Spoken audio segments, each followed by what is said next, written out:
Hello, guys, and welcome to another episode of the Middle Ages Comic Book Hour. I am one of your hosts, Jay O'Brien, and with me is Ryan. How are we, Ryan? I'm fantastic. How are you? Living the dream. Yes. So this is a very Spider-Man focused episode. Normally I hit you up with some news, but instead of hitting you up with some news, we're going to bring Chris Park in for a little chat about the Spider-Man 2 game, give you our thoughts, spoilers ahead. And then after that, we're going to dive into our Kraven's Last Hunt read-through. What issue are we up to, Ryan? Keep forgetting. Issue number 4, which is Resurrection. Resurrection, yeah. Very, very cool issue. But yeah. Before we get into that, let's talk to Chris about Spider-Man.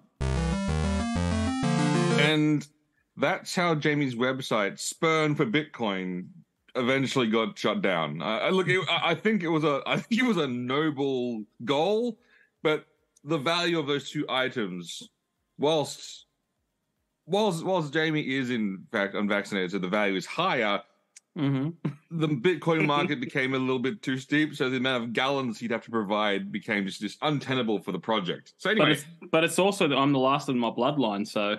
There was a lot of that, and there was a lot of Last of the Bloodline as well as the value, but Jamie couldn't provide the gallons I would need to sell for the Bitcoin that we were trying to gain. So again, this is why it didn't work. But anyway, speaking of things that do work though, and also involved by being solved and saved by white liquid, we're talking about Spider-Man 2. Oh wow, we went there. Yes. Not to be mistaken, like one of the greatest movies. We're talking about the game. Have you seen the meme where it's all the, it's like, hey man, have you got Spider-Man 2? And it's like all the Spider-Man 2s pointing. You got the Spider-Man 2 game, Spider-Man 2 movie, Tom Holland Spider-Man. Oh, now, yeah. Before we jump into this, let's just do a quick thing of where we came into this one. So I myself played the first Spider-Man, loved it. I didn't play Miles Morales because I was like meh. So obviously I was missing a lot of morality backstories. Ryan, what about you? You played? I'm assuming you played everything. I played all of them, and recently played when I found out the release date of Spider-Man 2. I went back and played Miles Morales again because I had only played Miles Morales once, so I wanted to play it again for the second time. So everything was kind of fresh in my mind. So I played them all multiple times. Before jumping into Spider-Man 2. Yep. Now, did you press the catch up, the recap before the second game? Said recap. You didn't need to because you already knew. Yeah, I did the recap, and that was very helpful for not playing Miles Morales. That was very, very helpful. So I'm assuming the developers would have thought, hey, maybe there are some people that skipped over Miles Morales because it wasn't a direct sequel, even though it kind of was. Yeah. But they also put the Cuban flag in rather than the right flag. So I'm not sure about how smart they are sometimes. Anyway, but Jamie, what about you? Yeah, no, look, I was just saying, I didn't replay it recently, but I have played all the games. Okay. I thoroughly enjoyed them all to an extent. Now. I got this game based upon the recommendation of Jamie because he wouldn't shut up about it. You're saying, and he was saying like going up, no games at all. I can't play anything. Can't play. No, Spider-Man's coming. So I was like, okay, you know what? I will give it a whirl. And which I did over a weekend, basically, and finished the game. Yeah. And I really and it was more so that I bought the game. I wasn't, excited about it. I was like, it's going to be a fun game. And Ryan was like, oh, I'm about to play it for a while. So I was going, you know what? I'll finish it over the weekend so then Ryan can play it. And then, what did you do, Ryan? You went out and bought it. I got impatient and did something which is unheard of for nowadays. It's actually I went and traded some games in at the wonderful EB Games at the Blacktown, and ended up getting a little bit of money for it, so it only cost me about $30. So yeah, I just couldn't wait. I kept getting tried staying off Facebook for a while, and then even staying off Facebook, I was still getting little pop-ups on my computer and stuff like that, and I was like, people knocking on your door, and you go, oh, it's it's just the Jehovah's Witnesses. I'll open them up. Hello, would you like to hear about our Lord and Savior Spider-Man 2? No, people knock on the door and be like going, Harry Osborn is Venom, and just walk off. Knock on the door. Kraven has cancer, and just walk off. And it's basically just random people knocking on Ryan's door, dropping hints. Pretty much. And I guess Mary Jane is ugly now, more ugly than before. Yeah, what happened? I guess I was like, you know what? If I'm going to trade in some stuff that I don't really play anymore, which is very rare for me because I generally do keep everything, but I just thought, you know what? I need this in my life right now. So, so I decided to jump in and pick it up the same day Chris was finishing the game. I finished it in the weekend. And then bombarded us with hurry up. But yeah, no, I was able to finish it with only one side quest segment not completed so far. So, but let's talk about that. The length of the game. Now, again, I was able to finish it on the weekend. Now I didn't do all the side missions, and I'll be completely honest. I didn't touch any of Miles Morales'. I didn't care two shits about his life, about his school, about basically anything that was. So when they went, "Oh, mysterious," I was like, "Bah." It's like I did like his cat burglar uncles. A few of those ones gets because I need some tech parts. I was like, I need some tech parts. Let me just get some cool tech parts. But I didn't care. What I cared about was the other side of the game, which was the good side of the game, because you had one of my the Firestarter cult, the quest for that. And that, I mean, you were all just waiting there, weren't you? Going, say the line, say the word, say the word, and then he looks at it, and then it's time for some carnage, and you're like, Well, I must admit, I was one of the few people that actually did not see that coming. I was like, what did he? I'm trying to think in my head, like fire villains in Spider-Man. I was just going for the fire side of things, not for the. You didn't go for the redhead crazy person. That didn't. Well, it wasn't until the last bit where I think you were in the hospital or wherever it was, where he actually had the Hawaiian shirt, and he truly got to see the leader of the cult, and then you got to see the red hair and the bloody hands, and then the symbiote that they that he was tracking down, and then you're like, okay, cool, all right, and then obviously that little, I thought it was more a story about Yuri, about Ray. Well, there you go. That just goes to show that was good writing, because they're throwing you off. Yeah, it was a great story about Yuri. She had gone a bit over the edge of the last game in terms of massacring a crime family, but this time she was just going, hold my beer. Let me step that up a little bit. And I really like that when you go around the city and you go, oh, there's a crime. She'll be there randomly or Miles will be there. So it brings the city to life, because you're not, there's other people out there. And I think there was even some bits before everything went to shit where Harry was actually there when he was using. I had one encounter in the city and the crime. He was there. I like to call the Flash Thompson. The Agent Venom costume. Yeah. And I love that that's the costume. And I thought that was a really smart thing about that. Yeah. Before we dive into anything about this overall story, did you guys pick up on the cameo? Did you find the cameo of two particular actors who are in the game? No. You're talking about the Tio's cats? Alan Tudyk and Nathan Fillion. They were the two cats out the front of Tio's. Oh, okay. I did not pick that. I didn't pick up on it either. Like, I just went, okay, cool photo, whatever. But you can sit there for 20 minutes and they don't repeat anything. And they're just talking, and they're talking on. They're going like, "Hey, what? I'm Spider-Man. Why? Like, it's like, but I'm a cat. Like, shouldn't I be Spider-Cat?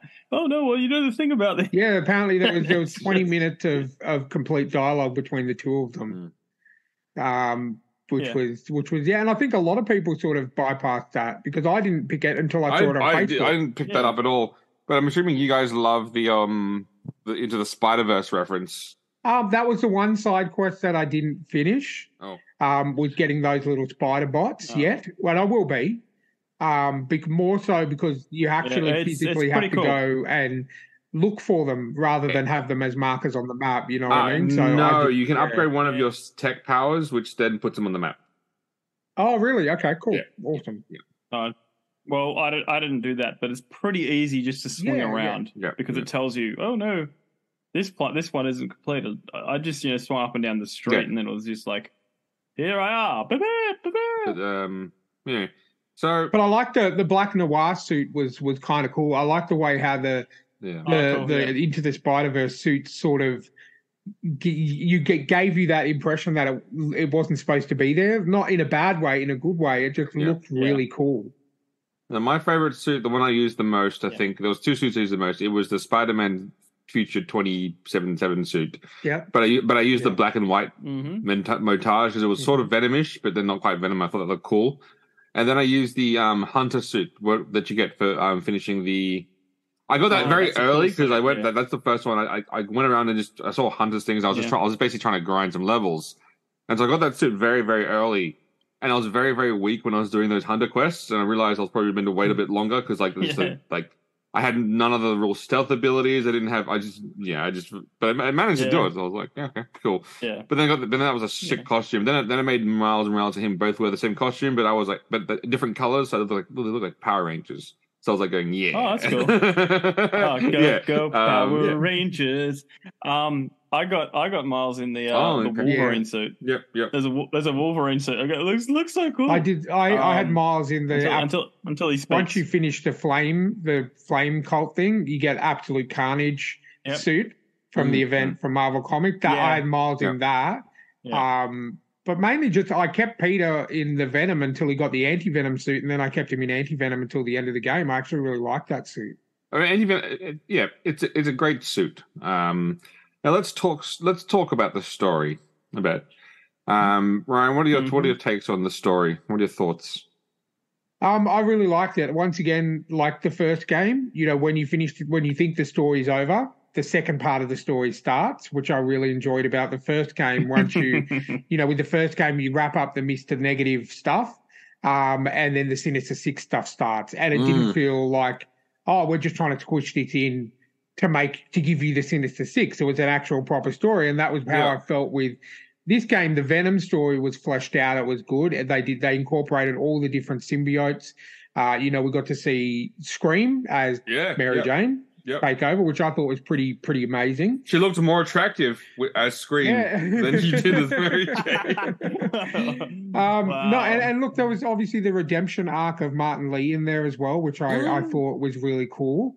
I like, especially like you mentioned, I liked that they worked. We've got a bit of Agent Venom suit when Harry first got the powers, which was pretty cool. Yeah. And I absolutely love Kraven. Kraven in this game was everything that I wanted as a Kraven. Kraven was beautiful.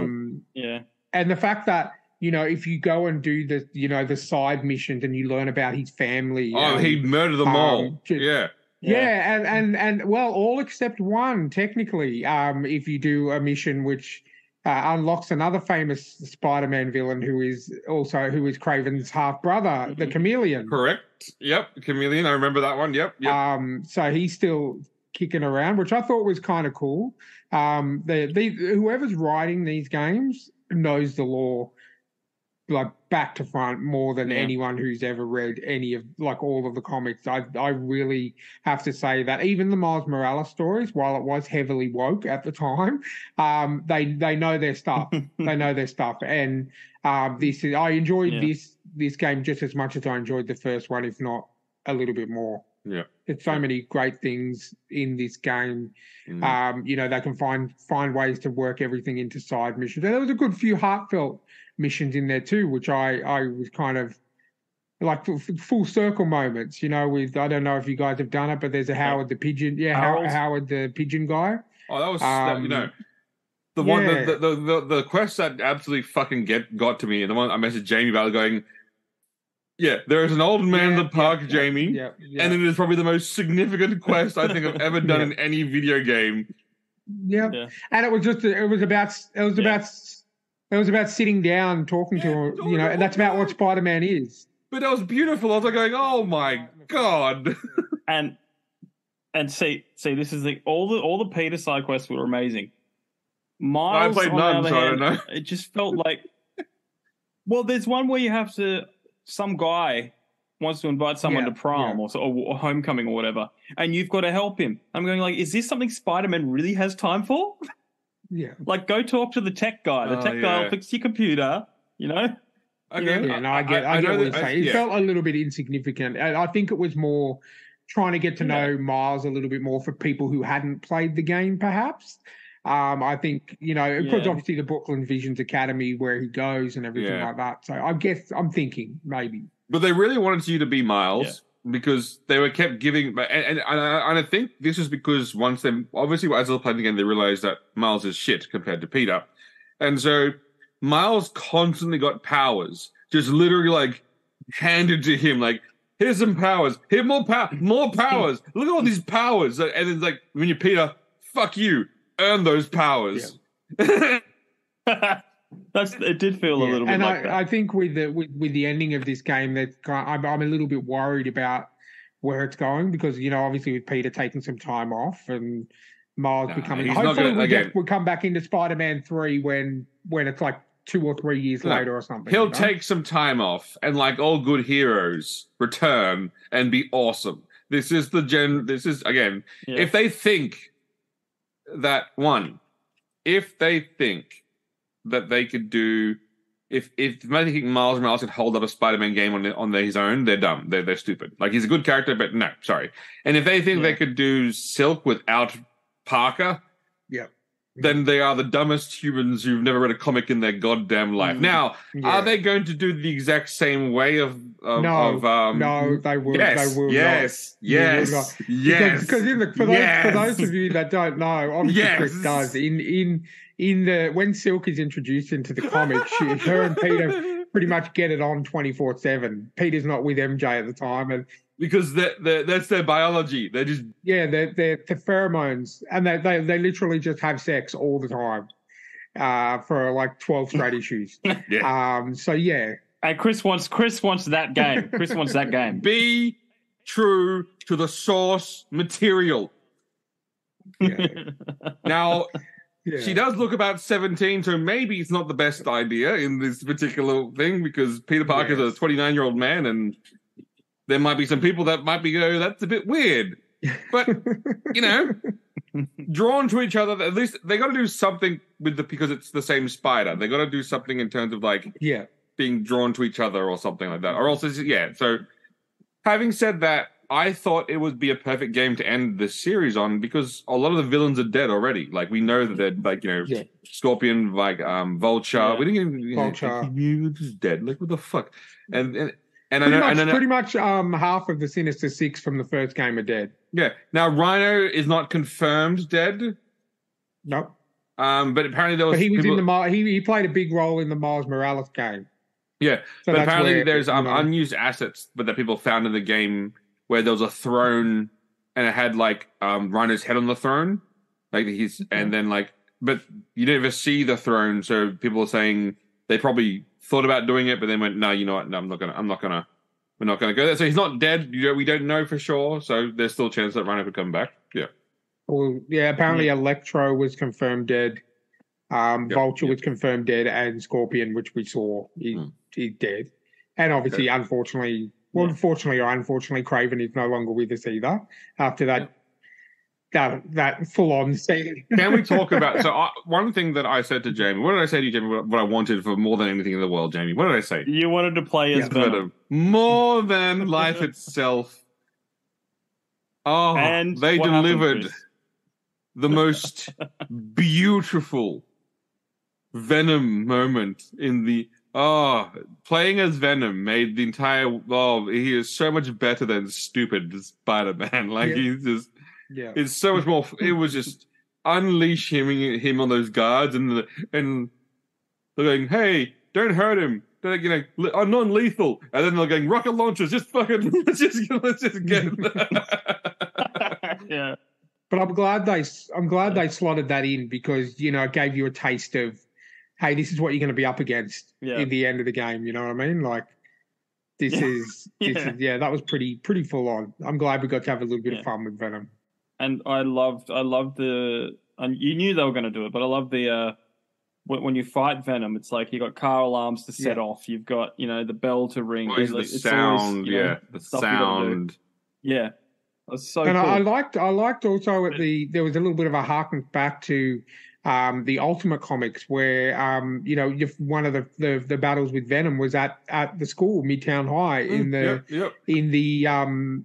football field, which if you remember, Jamie probably remember when reading Venom in Ultimate Spider-Man, that's where they had one of their first main encounters, be that it was Eddie Brock, but and that's also from the Ultimate Spider-Man game that was on GameCube a very, very long time ago as well.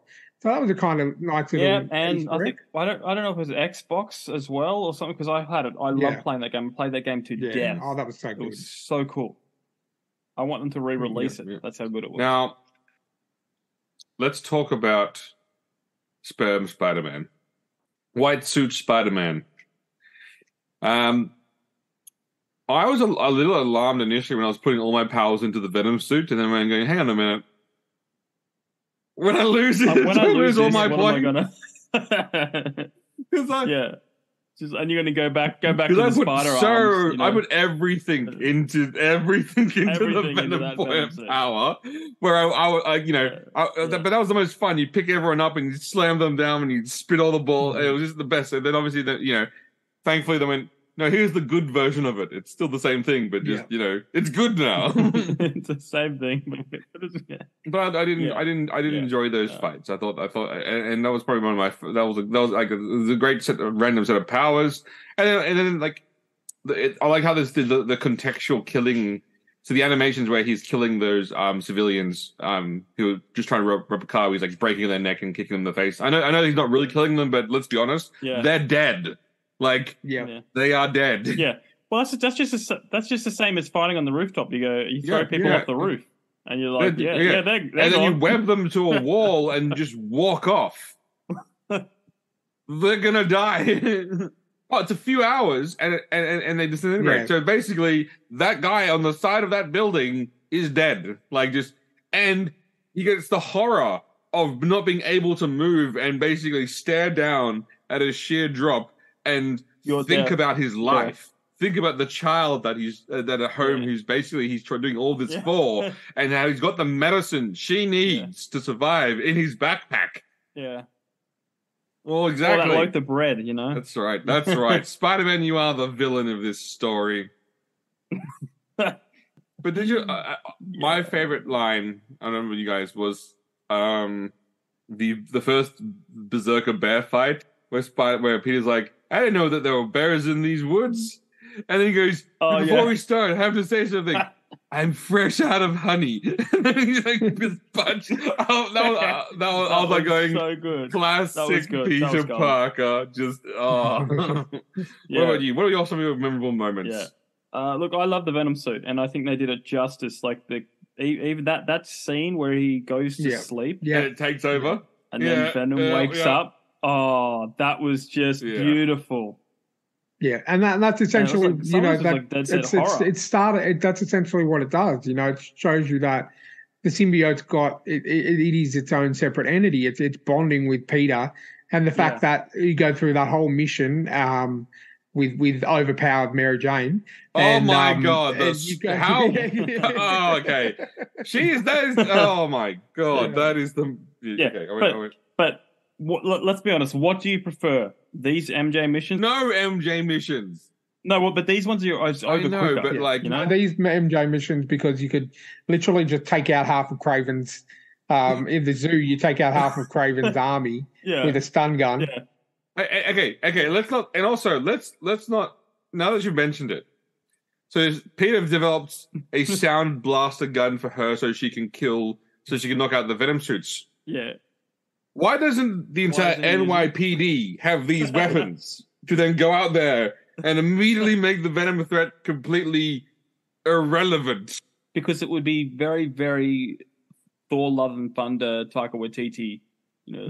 Whoever has the power of Thor can temporarily have these powers. But I mean, the point is, look, it's just again.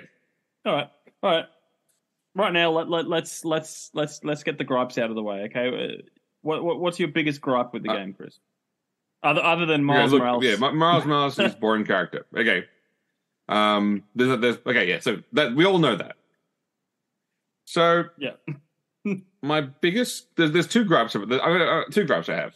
My first one is I've joked about before, but I didn't like MJ in the first game how she looks. I thought she looked a bit too like humdrum, ordinary. Ordinary, she's meant to be like the girl next door. That she's meant to stop.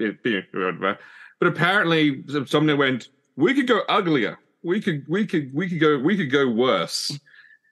And then I looked up who they used for the face model of the thing, and I was like going, okay, a stunning model. And then there's a picture going around of the Spider-Man lead writer, and it's the same, yes.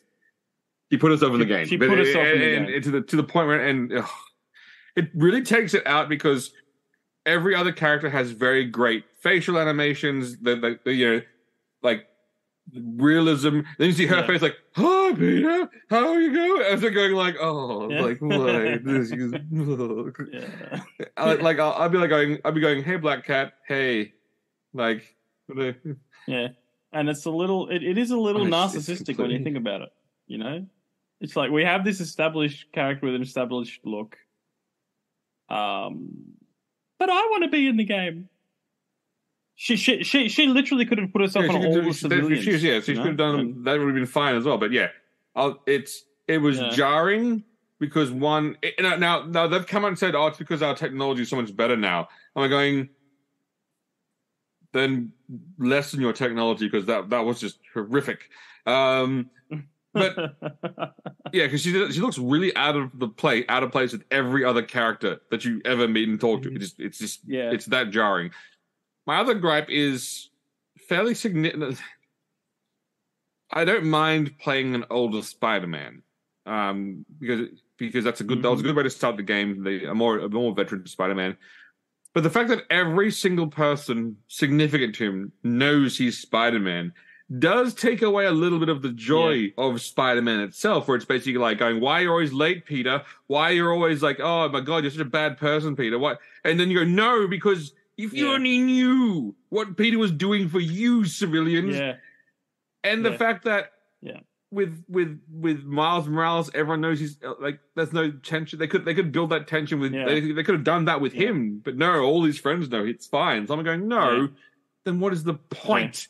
Well, maybe they're going for the Tom Holland thing because Tom Holland walks around in all these Spider-Man movies. I know. They're going for the Iron Man modern day thing, but that actually, and that's also why I think modern Spider-Man comics are shit because they don't understand what Spider-Man was meant to be, which is basically the struggle of it's the anonymity of being a hero. He is basically spending his own time. Everyone hates him. The media hates him, but he's saving the world. And yet he comes home and everyone thinks he's a bad person and lazy and this is what the story should be. But anyway, that's my gripe. I'll stop now because I won't go too nuts. we did get that opening scene though where he's got his job as a teacher. And they did play that a little bit, and he got fired. But anyway, what about you, Ryan? What are your gripes? I really only had one, and that was Miles Morales' final suit. I really could not stand it. That's so stupid. I'm like, dude, you have dreadlocks. Specifically, they mentioned several times by several people that they've given you dreadlocks, and you now have a suit that shows the same dreadlocks coming through the top of your head. And then since I found out that was something to do with Adidas was the only actual real store that was in the game. You could go to an Adidas shop in the game, and it was an Adidas. Adidas. Adidas was they designed that suit for the game, and that's why it looked so shit. Oh my god! That was my biggest thing, honestly. The whole. And this is going to sound really bad because I hated the stuff with Haley, and I'm a deaf person. I hated that we had to do a little mission with her to paint and all this kind of shit. I didn't do that one. The animations on her were horrible. The animations were that was a side mission. But me being a side mission person, I don't think she aside from MJ, she was the worst animated character. Because she just didn't look like she fit. And I just, as someone who is actually deaf, she was completely unrelatable. And I think the game would have had no difference if she was in it or not. Aside from the fact that she was a romantic. Well, she was a romantic interest for Miles, and that was it. I can attest that she felt nothing. Yeah. No, but I mean, look, I get where you're coming from with Miles. I totally understand that, but he did have some good moments. Like I actually personally enjoyed the Mysterio side quest, and actually used the Mysterio suit on Miles until I got the Absolute Carnage suit. So but honestly, aside from that, the only other gripe I have is a good one. It was too short for me. I wanted it to go on. Yeah, 30 hours. I literally wanted it to keep going. Yeah. What about you, Jamie? Yeah, I love the overall main story, but I felt they really let you down on side quests. The first game was more full. Like, it was so much to do, so many side quests, and this was just like, okay, here's your suit, and it just felt like, it's just all almost given to you really I have easy. a feeling, and I could be wrong, but a lot of these people that were talking about the game online, on press, on things, I haven't seen a lot of them before from Insomniac. Mm-hmm. And I have followed Insomniac Game Company for a while. I have a feeling that the A team is working on another game right now. And I think Wolverine. that's probably why the game felt a bit shorter, because I think they've probably pulled quite a bit of resources into making sure Wolverine is an absolute hit. So my theory would be that A-Team finished the main story, and then they went, okay, you guys are going over here now, and then they got Karen from accounting to finish the game. But most good game studios, actually, you can tell that there's like normally 2 or 3 teams within the studio. You'd see one finish up, they would then move on to something else, and that was you saw the perfect example. You see Guerrilla Games, you go like Killzone, huh? Horizon Zero Dawn. It's like, whoa, because it's like 2 teams, one's better than the other, and then so they just I have a feeling that I think you are a fairly. I completely, now that you say it, I completely agree with you, Jamie, on the side quest thing, because they felt easy. They felt like, and while they were, look, the story parts of it I really enjoyed. I'm not going to say the side quests were rubbish. They just didn't feel as difficult or as challenging to complete as they did in the first game. Yeah. That's what I agree with you on that one. Yeah. And what's the point of Miles Morales' invisibility? Like, it doesn't do anything. Like, it's literally that's completely that's completely different from the Miles game. The Miles Morales game, you relied on that a hell of a lot. Like, I personally use that, whereas I barely used it. I use it once or twice to try it out. I was like, this is shit. Back to my strategy. Going back to what you were saying, Chris, he's with the lightning powers and everything. He's completely OP'd now. Like, he's completely overpowered. He's basically the lightning man. There's no need for him to hide. But basically, in the Miles Morales game, he was still quite weak, even halfway to 3/4 through the game. So you needed to rely on that camouflage so that you could actually get through some of the missions. But here, there was none of that. I didn't feel like he was ever in danger of dying. And in the Miles game, he was super weak. Like, he'd get knocked down in 1 or 2 goes. Like, boom, you're dead. You're done. and you have to work your way for the OP. But there's something that really, I can't. Chris, you know how if I say Indoraptor and your brain goes somewhere, right? Oviraptor! Well, there's something in this game that yeah. There's something in this game that I just can't. I can't let go. I can't stop thinking about it. Every civilian that you rescue is wearing headphones. Yeah. I challenge you to. I will give anyone $100 if you could find me a civilian to rescue. I'm almost certain I rescued one that didn't have headsets. Honestly, once you said that, once you mentioned that, I was about maybe 3 or 4 hours in when you mentioned that in our group chat. And then I was very more mindful because I got the shit with people. I was saying to Steph while I was playing, I'm like, why the hell do I have to take these people to a fucking ambulance? I know. Seriously, I'm Spider-Man. Yeah. Why do I have to do this? Spider-Man! And then there's two things. One, if someone needs an ambulance, is swinging them to the hospital gonna? Oh, that would be the worst way to get them to the ambulance. And it's also America too. Are we just forcing them to pay the exorbitant medical fees by taking them to the hospital without their request, without their consent? Sometimes. Yeah. And two, when you arrive at like an ambulance with the stretcher on there, the guy or gal that's behind the stretcher does not look interested. You put the guy down and they're just... Ryan raised a very good point. What happens if that hospital is out of network for his insurance company? Yeah. Then the $27,000 plus bill, that insurance company will not cover it because Spider-Man took him to the wrong hospital. My God, Spider-Man, you kill people, you screw over them so they can't pay their insurance.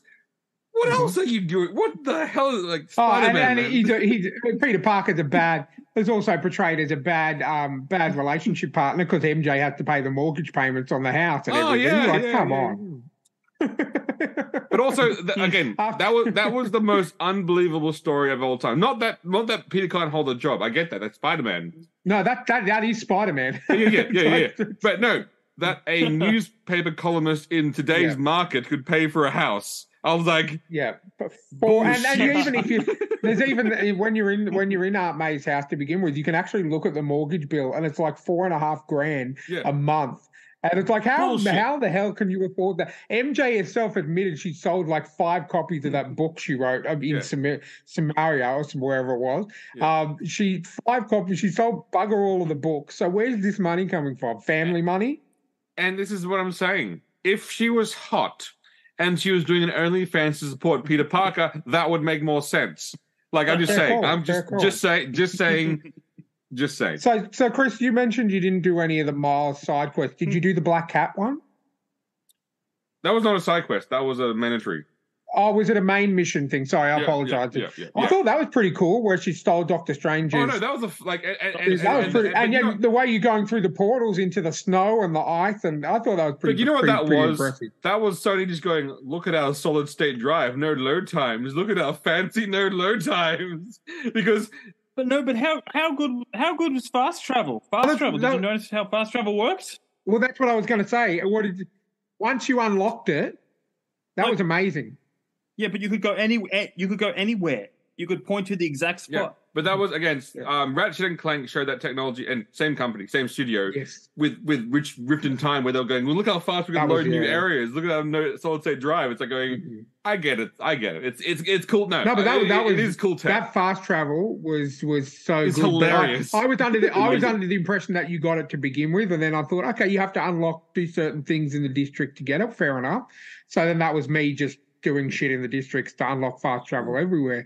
But yeah, that was amazing. The fact that you could just put the pointer, hold down triangle, and you were there. Yeah. That was really good. How have any of you guys played Spider-Man like it was intended, with swing assist set to 0 and full damage on? No. Have ever played it as it's truly intended to be played? Yep, I restarted today. I was going to wait till New Game Plus, but I wanted, I hadn't played in like a week or something. So I wanted to, I put it on, and it's not as challenging as I thought. Yeah, because you know, like it's much more fun because you actually have to think about the swinging. You have to really okay, I'm swinging this way. But I need to hit that, and then you see the cursor hit the right thing. You go, oh, now, and you have to, because like you must get that swing perfectly to make him do that, the motion to get the smooth swinging, or else it's really bad. There's always an easy way out. Triangle. You know, it's just they really no. But I'm just saying, like if you're going to fall or get hit by something, I wasn't sure how I was going to feel about the web gliding thing, and then when I realized how often you have to go across water, I actually enjoyed it a lot more because it was an easier way than just swinging across bridges and getting smashed into little holes. There was one. I'm going to say something that was really hilarious, and it's going to sound and I make fun of things all the time, but I will admit when someone, even if someone I hate has a point, and IGN had a point. Hear me out. Oh my gosh! When I was watching the video reviewer talking about they're talking about like the Spider-Man game, and he said, now that I've seen this web gliding in a game, where's my Superman game? And I was like going, oh my God, yes. Where is my goddamn Superman game where I'm flying around like that shit? Oh man. I was like, that's the first time I've ever agreed with you, IGN, on anything.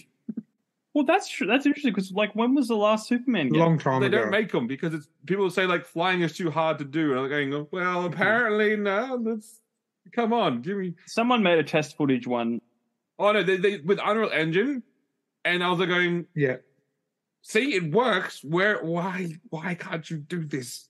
I think Rocksteady did that test one you were talking about with the Unreal Engine. Rocksteady, who did the Batman Arkham games, they were going to do a Superman game. Yeah, it was incredible. They're going like, why am I not? And then I don't understand why we're not playing it, but I know. But no, look, I was a bit when I first started using in the Sandman mission where they introduce you to the web gliding, I'm like, I don't know if I like this. And I said to Steph, can you Google do any spiders actually have the, like being a realist, can you Google and there are several spiders that actually do have that that ability to glide. A few spiders throw their webs out like a mesh and then fly. Yeah, that is a thing that spiders do. Because we all know I'm not Googling anything to do with spiders. Yes, so correct. I make her do it because I'm a massive arachnophobe. But yeah, so I'm like, okay. And then once they sort of explain, and then as I say, the amount of time in the first game that you had to go across bridges was not very much. But in this game, you had to go between the massive boroughs, area. And sometimes going across the water was just easy to do flying rather than swinging, swinging across a bridge. Yep. But and I definitely going to play it again, and I might try that. I might try the swinging momentum thing off on my next play. You can also put on, like, when you punch people, it goes pow. Oh, nice! Zip, awesome! The words appear. All right, that's pretty cool. But then, like, you can walk past a cat and it goes. And it's got Any final Spider-Man thoughts and theories? Okay, I will say one thing. Harry Osborn's company is a load of shit because that's not how you save the environment. But again, just like again. I know. Pampering. Any other final thoughts on Spider-Man? Look, I'm really, and I'm going to say this, and I'm really glad that they held off the Green Goblin till the last one. Clearly, we're going to possibly get I'm really glad that they didn't just go, hey, he's Spider-Man's Joker, let's put him in straight away. Obviously, we've got Norman Osborn, but I don't know if you noticed, but this was something that my comic book brain picked up. In the very end cutscene, like we all see Norman, he's always in black suits and everything, but in the last cutscene where he's talking to Otto, the suit is actually green. Oh, I don't know if you guys picked that up or not. I did not. But the suit is actually a green suit that he's wearing. Like it's a not a bright green, but it's a green suit that he's wearing. I was like, okay. And then, when you've got Otto saying, what are you doing? He's like, I'm writing the final chapter. I thought, okay, this is going to be pretty cool. Yeah. But there is one thing I wanted to ask you guys before we get your final thoughts, Jamie. What did you guys think of the flashback stuff with young Peter? Loved it. I thought it was great. Yeah, Loved it. especially with him and Harry sneaking into the school Oh, look, that was my favorite scene. where you could tell Peter's just got the powers. Yeah, Yeah, and he's making his web fluid. He's like going like, yeah. I thought that was pretty cool. It was a pretty cool. I loved him. I loved him beating up the thugs in the park, like insanely, like Spider-Man. And I'm just like, would he really do that, or would he? I thought, but that was a nice little touch. As you know, me and Chris and I are anime fans, so we love our flashbacks. Love our flashbacks. I thought it was. They did it. I'm glad that they did it when he just got his powers rather than before he got his powers, because it was not only was the school scene was it avoiding the security, it was also avoiding Harry because he doesn't want to show Harry that he's Spider-Man. Oh, but the Aunt May flashbacks, man. Yeah. They fucking just. Oh my God, that was the moment that she passed in the first game was the 3 times I've played the first game, I've cried every single time. So that the whole balance thing in the house when she was talking about that was just beautiful. Again, anime and flashbacks, love them. Yeah. But yeah, I thought that was a nice little way to do it. It was something different. But sorry to cut you off, Jamie. What were your final thoughts on the game? Like you, not long enough. Amazing main story. Disappointed in the side quests. Look, I love Sandman. I love the fire ones. I love the main one. I liked the Mysterio ones, but I did not like his story. Like at the end of it, I was just like, that was pretty bad. But love the chameleon references. I love.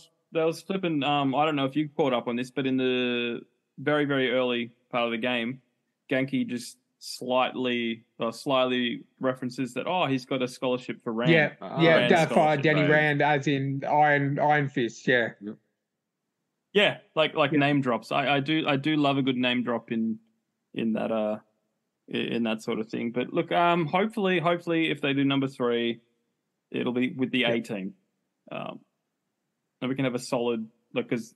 Yeah, like this one just didn't feel complete. Well, honestly, I think they're leading it into this is going to be a trilogy. It's not going to be like something that goes on and on and on. Yeah. But I think that the way that this was the most bought game from Sony Studios in the first weekend, I think is a great. And I would say the last few games that Insomniac have released, I've got the Spider-Man one, Miles Morales, Ratchet and Clank, Rifts Apart, and this. They're all absolutely amazing games that I can't really fault too much at all, aside from, the wokeness, which you're going to get anyway. That was Miles Morales, really. Yeah. But, I'm excited. I don't want to – I'm sad that I finished it in a week, including side quests and stuff. But as I said, I've got it. And now I've got 3 great games that I can go and play again whenever I want, and then waiting for the final chapter. We're going to be waiting a couple of years, but we've got Wolverine, a potential Venom spin-off. Give me a Venom game spin-off. Yep. The DLC thing. They're talking about that. They said we'll see how this game goes. Come on, they're doing Venom. Wolverine being in the same universe. I mean, they're doing Venom. Yeah, but also, have you heard the DLC? What the DLC rumors are? Daredevil. Because of one little thing. So in the first game, when you went to the offices of Murdoch and Nelson, the nameplate was gone. But when they did the update that happened a couple of days ago, it's now back, saying Nelson and Murdoch, attorneys at law. It's back. So people are. I mean, I don't know if that's a big jump, but people are saying that we're going to get Daredevil. No. So what you're still saying is the Puerto Rican flag mishap was a decoy. Yes, exactly, was a decoy. They'll talk about this. They'll talk about this, and they're like, "Oh, they didn't notice this." But we did. Oh, yes. So and them trying I read to about change that the Spanish today. language. I'm happy. Like, give us some Daredevil street level stuff. It works. Venom. Give me Venom. And there's plenty of things that they can do. People will want Venom. 100%. I'd happily play a Venom game. Everyone wants because Venom. you know that if we get the Venom game, it's going to be Venom and Carnage. I was going to say that Venom versus Carnage. Yes, come on. That's what we're going to get. Yeah. Obvious. But look, I like what I really liked at the end is Norman's descent into madness after what happened with Harry. You know, he's been playing it cool essentially the whole couple of games, and now he's just like. Very, very. Yeah, he was very like the cool dad. Definitely. Like, oh, hey, I'm the cool dad. Like, I'm cool. Yeah, Look at I'm somewhat of a building. sicentist myself. Look at this building I bought you for your stupid side project. Yeah. But I also like the lizard stuff was cool as well. Like they didn't, you know, they didn't sort of like go too into it, but they, you know, they've obviously referenced, you know, the first time he turned into the lizard, so therefore we know we can get him back. And yeah, look, I think it's like I agree with all the ratings. I think it's definitely in contention for Game of the Year. That's fantastic. Yeah, it's a great game. All right, well, I'll leave you guys to continue on with your conversation about Jamie's ideas to sell his sperm. See, Chris. Farewell. And in the words of Jose from Technically a Conversation, and we're back. I like what you did there. He'll like that. He'll get a pop out of that. So. Yep. Cool. But yeah, that was a very, very good chat. Chris had some very strong opinions. I had some very strong opinions. But you know, can't wait for the next one. Well, speaking of comics and everything comic related, I've got some reading to do after this episode. The first issue of the relaunch of the Ultimate Universe hit this week. Nice. Very so cool. I haven't acquired it yet, but that's on my list. So I'm going to be reading that tonight because even though I am severely behind in my comics, I thought this will be a good jumping on point. To check it out. So I'm very, very looking forward to doing that this evening. So that was just another one that you recommend that you mentioned. Yeah. And that I was like, oh yes, I'm going to get all over that. That's like the last issue 4 of Teenage Mutant Ninja Turtles and Stranger Things. Came out recently. That arrived the other day. I'm like, geez, I got to get into that because I've read half the first one, you know. I just might wait till the series is over and then smash it out altogether. But no, I'm looking at the artwork for the Ultimate Universe Rebirth kind of thing. Looks pretty badass. So, I'm looking forward to reading it. There is a little bit of back reading I have to do. I think it's just one limited series called Ultimate Invasion, but I can do that. But yeah. I love the Ultimate Universe. I've read the previous one multiple times, so I'm looking forward to digging into that tonight. 100%. But right now, what do you say we crack into this fantastic, honestly, maybe even my favorite so far issue of... It's definitely my favorite cover of the 100%. of the 6 issues. With Spider-Man coming out of the grave in the black suit. And the aptly titled issue Resurrection. Yep. And definitely I remember a few episodes back I was saying how dark this was getting and you're like, oh no, you got nothing yet. And I'm going like, no, well, this must be at least one of the ones you were talking about. Man. You gotta remember this is the 80s, late 80s, early 90s, of the era of where Spawn was dominating comics shelves, so it's going to get dark. So yeah, especially on page 3. But which is kind of contradictory because the first page is actually all white. Yes, and the 3 words on the first page: warm, white, and peaceful. All right, let's crack right into it. You know how we do things around here. Feel free to chime in whenever you like, right?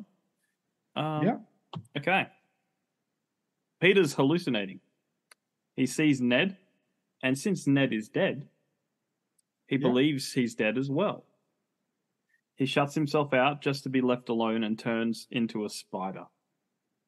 Dark creatures killed the spider, but he crawls from inside the spider's guts and claims he's Peter Parker and he's going to be free. He overcomes his fear and surfaces, thinking in how much he loves Mary Jane. Now, I love that. That whole the love he has for MJ is spurring him on, keeping him going. Definitely. And he wants to make sure that she's safe and, not only the love that he has, but, her ultimate protector and, he wants to make sure she's number one. But yeah, exactly. That's what's spurring him on, getting him out of where he is at the moment. Yeah.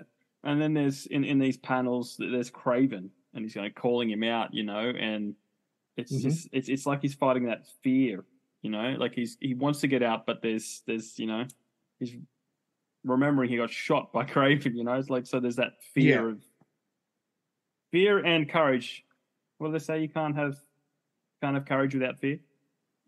Yep. That's no, exactly right. Okay, so he's very weak when he comes out of the grave. Now that shot of the grave, him coming out, is epic. Yeah. I just freaking love it. That's pretty amazing. Gripping the headstone, pulling himself out. It's just awesome. So he's very weak. He staggers to the mansion and finds newspapers on the floor, which brief him on what's been going on. He's been buried for 2 weeks, and Kraven's been out donning his costume and abusing his name.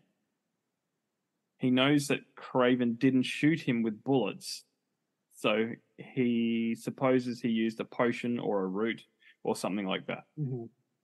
He goes crazy for being buried alive 2 weeks and starts to wreck Kraven's embalmed animals. The two guys who were with Kraven at his funeral show up, and he grabs them and asks them where Kraven is. They're too afraid to speak, so he drops them and leaves. I too would trash Kraven's place, wouldn't you? Well, I mean, exactly right. You know, he's been gone for 2 weeks. He doesn't know what's going on. He comes back and sees these newspapers. Kraven is, as you can imagine, going that extra step. And as we saw in last issue, actually did kill someone. Yeah. You know, he basically, at the very least, tarnishing the name of Spider-Man. And basically, if you think about it, how, you know, people like Jonah Jameson have been spending all these years saying how much of a menace he is, and finally Kraven's just making it that much easier for it to happen. Yeah. And of course, Kraven knows he's coming, and he's waiting with vermin traps in an electrified cage. So we see that vermin is still alive. At this stage. Yep, and that headshot of Kraven pulling off the mask of Spider-Man, going, "He's coming." Now, question: when you read this, when you read Kraven speaking, is the Spider-Man 2 Kraven? Is that the Kraven you're hearing, or are you hearing? Oh yeah, 100%. Because that Kraven is the Kraven that I've always had in my head. It's the same. It's very similar to the animated series that we got so long ago. So yeah, definitely, that's exactly how I would picture Kraven's voice. So that's the voice that I'm hearing. Yes. Yeah, I've always loved it. They've in these games, they've always nailed Kraven. Oh, 100%. 100%. I believe I believe they did Kraven in this. Was it the Spider-Man 2 or like the Tobey Maguire game, like the game that came out? Like every movie a game came out. I don't know if it was number 2 or number 3. Kraven was in it, and Kraven was awesome. Okay, I might have to check that out. They were old games. They're definitely Tobey Maguire Spider-Man. Those games were pretty good because you had the movie story, but then they had all these side quests. They have to fill it. They have to fill it. Yeah, they have to fill the game out somehow. Yeah. Awesome. No, I believe they were on PS2, so I might even try and track you to the magic of the internet. You can emulate things like that. Yeah. So I might check it out. Yeah. It definitely wasn't the first one. So the first one was where you could literally swing off the clouds. Like you go above the clouds, and you're literally like, it's just the animation didn't attach to buildings or anything. But in the second and third game, you could. Okay, excellent. I'll have to check it out. That's fantastic. But moving on, Peter goes home and he reunites with MJ in a very touching scene. Later, he wakes up, and despite her will, he goes out for Kraven while he swings his spider sense direct. I love the squiggly lines. The spider sense directs him to a house where he finds Kraven. I love the squiggly lines. Even in some of the games, he gets squiggly lines. Yeah, well, I mean, how else are you going to know that the spider sense is working? Yeah, and the last, what's the last word? The last line of the comic here, right? He's here. Yes. It's another short one, but man, it was punchy. Like, no, see, that's the thing.